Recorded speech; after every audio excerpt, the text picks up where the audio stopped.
I didn't mean to kill my daughter. 75 seconds. The last time I asked my wife how much longer she'd be in the shower, it's what she said.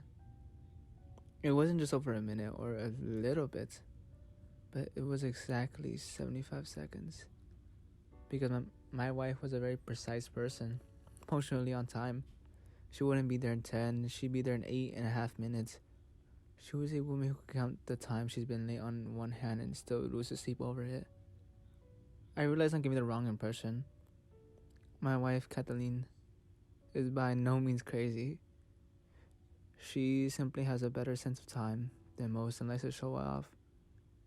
She doesn't even have a watch. A game of hours is when I'll ask her the hour and she'll say the time will only ever be off by a few minutes. So when she told the doctors that I was unconscious for a minute or two, I was a little shocked. I knew she was mad at me then. The hospital's policy to keep you, at least for one night, if you lose consciousness for any amount of time longer than 30 seconds, and it was a 3-day minimum. They were more concerned about my lapse of memory surrounding the moment when I hit my head. I knew I was fixing the basement stairs. I remembered a brief jolt of panic as I fell, and knowing my skull was slapping against the stone floor. But that was it. I was apparently awake talking by the time the paramedics arrived, but the memory is gone. Only now my short-term memory is healing. I can't remember the hospital cafeteria slope when I was fed for dinner last night. I can't remember when my boss came to drop off a 6-pack of beer disguised in real sale dispenser root beer bottles. But most of my thoughts were on my daughter. The hospital had made me think of her, or what we had done to her. I said an adorable identical twins, and life was on its way to a fairy tale until Sophia, the oldest by 4 minutes and 37 seconds, started getting sick. I don't mean physical, visible illness. It sounds so selfish, but I would have preferred cancer, disease, something that could be seen. But the sickness was in her head. What was almost as bad as Sophia being sick herself was the hate from friends and family. People don't believe that a child could be depressed or paranoid or downright disturbed all on their own. It had to be us. But there was an unsaid assumption that if a kid was fucked up before puberty, it was the parents' fault. It had to be nurtured because nature took care of kids' mind just fine. Kathleen lost some friends who accused me of abuse. We had CPS calling us multiple times. We didn't know what to do. We were just a couple of kids, ourselves, who decided to make a little human being. We were out of our own depth. I couldn't stomach the trips to the clinics. Kathleen was used to the cleaning, chemical stench, and fluorescent store about the hospital hallways. She said that before her sister Sydney lost her fight to blood disease, her family was always in and out every kind of medical institution, Western and non. I suppose I have to paint a picture so you can understand why parents would give up on their child. I don't want to be a bad guy here. Sophia liked to torture animals, set things on fire, stare at her mom and I as we slept. Classic serial killer shit. Her identical twin Rachel was normal. We tried expensive child therapy that left bills we couldn't pay. Kathleen couldn't stand the price, but I wanted it to be expensive. I wanted to be able to look at myself in the mirror and say that me and my wife went into debt trying to help our little girl. We did everything, and when nothing worked, and Sophie killed the neighbor's nephew by using a punji stick trap she proudly told us was perfect by the fake Kong. And after that, we sent her away. I knew this would happen. Kathleen sobbed in the passenger seat after we dropped Sophie at the Rainbow River Young Adult and Child Inpatient Psychiatric Treatment Center, a month full of emphasis for an insane asylum. Kathleen couldn't be consoled. She kept crying while my hand bobbled helpless on her shoulder. Ever since they were babies, the day we were born, I knew it would always be this way. I knew we'd be here. I thought she was just being all hard on herself. I didn't even think to ask her how she could possibly know. There's nothing we could have done differently. I said. It's not true. She sniffled up her snot and wiped her eyes. We never had to have kids in the first place. This is the part that's personal. A part that I know most parents would omit. But when we got home, I was 100 pounds lighter. Sophia was gone, and as far as I was concerned, when people asked, I had one daughter.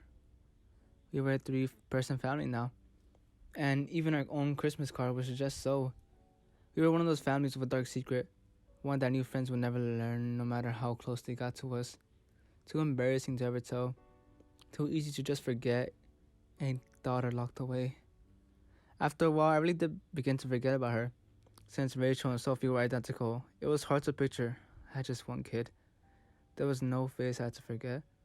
If I saw Sophie in my dreams, it was only easy to lie to myself and say it was Rachel. The only time my fantasy crumbled was when Rachel would ask about her. But as time went on, she has less and less.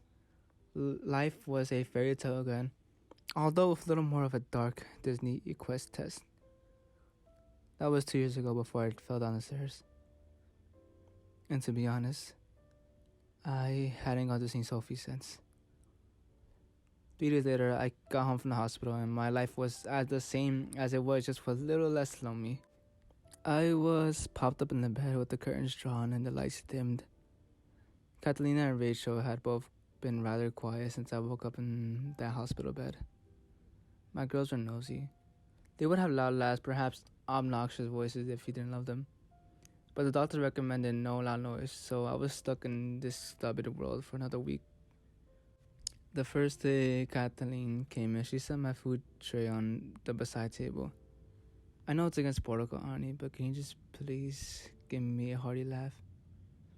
Hell, yo, just something other than silence, I said.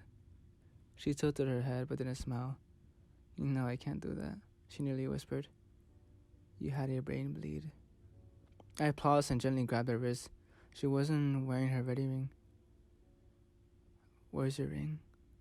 She withdrew her hand away from my grasp and smiled sadly. What?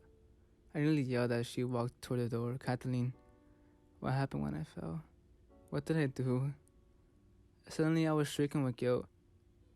Did I do something that awful I couldn't remember? Kathleen? I called, but she said nothing and closed the bedroom door gently behind me. Suddenly I was afraid. Something was wrong. Even if she wasn't mad at me, Kathleen being able to keep quiet easily made sense. She was an adult and would take the doctor's order seriously, but Rachel? It seemed easy for Rachel. She didn't need any reminders to keep her voice down and play quieter. She seemed, for the first time in her life, disturbed, just like her sister. Night was the only time I could move around.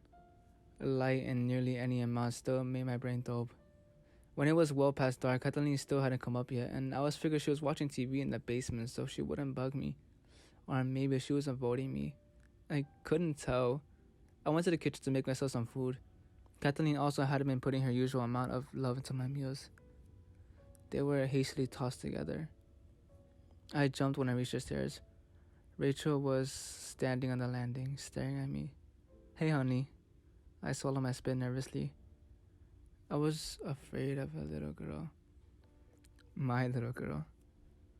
But I thought maybe I was right too, because she didn't respond right away. Rachel? Daddy, she paused. I think there's something wrong with Mommy. I turned on the hall lights and better look at my daughter. When Rachel was just a toddler, she clipped her cheek on the corner of a coffee table. It was a surprisingly nasty gash, one that I actually hoped would leave a scar. Being a dad is difficult enough, and I wanted something other than Harry Styles to tell my girls apart. But Rachel had been so young, it healed completely. She and her sister were truly identical. What makes you say that, sweetheart? Lots of things. She was swaying her shoulders now. She said I need to come with her to work tomorrow. That made sense. Rachel didn't have school the next day. It was parent-teacher conference and I couldn't look after her myself. Well, she's your mother, honey. You have to listen to her. Why don't you go back to bed? It's late. We'll talk about it in the morning. Rachel walked up the rest of the stairs toward her room, and I gave her an embarrassing wide berth. She stood in the doorway and stared at me. She was waiting for me to tell her I loved her. But I just bit my tongue, looking over, and she said nothing. Not even a good night. Simply closed the door. I freeze this frame every day. I play it back in my brain again and again. Rachel staring at me from the doorway, waiting. I didn't know it then. It was subtle. The way sinister things are. But I'm certain that was the worst moment of my life. The next day I woke up early and found Catalina's side of the bed still empty, cold. The bedding not even pulled back. It was an overcast day.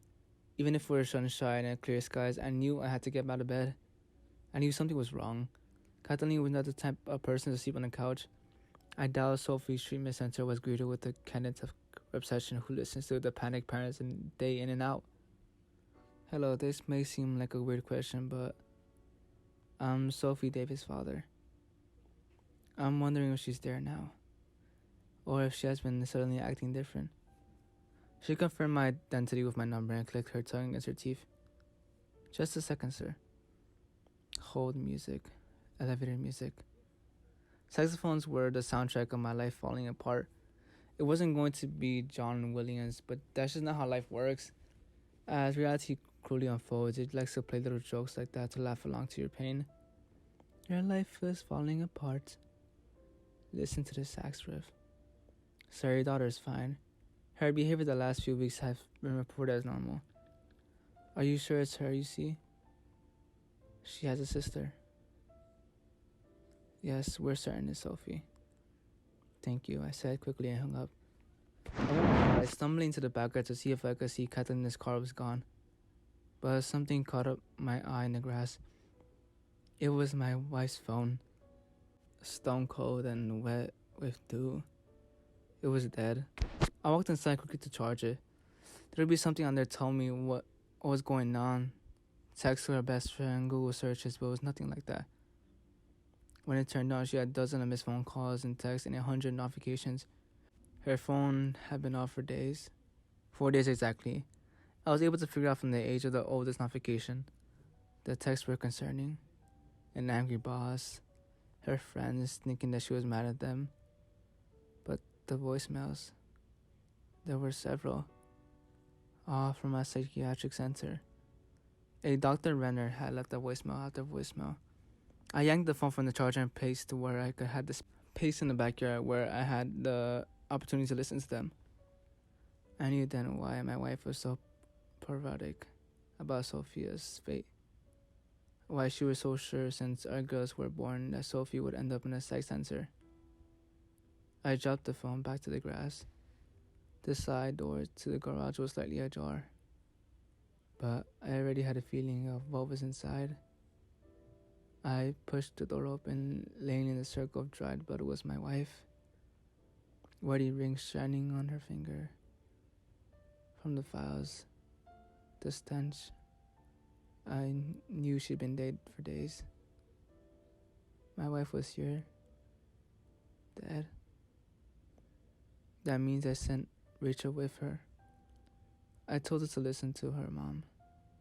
I ignored my daughter's gut and didn't even tell her goodnight. I killed my girl with those words. I can't pretend I didn't, because that wasn't her mother. Kathleen's sister, Cindy, is alive, and they're twins. Identical, just like my daughters. As it turns out, Cindy likes to torture and kill things too, and just escaped from her insane asylum just 4 days ago.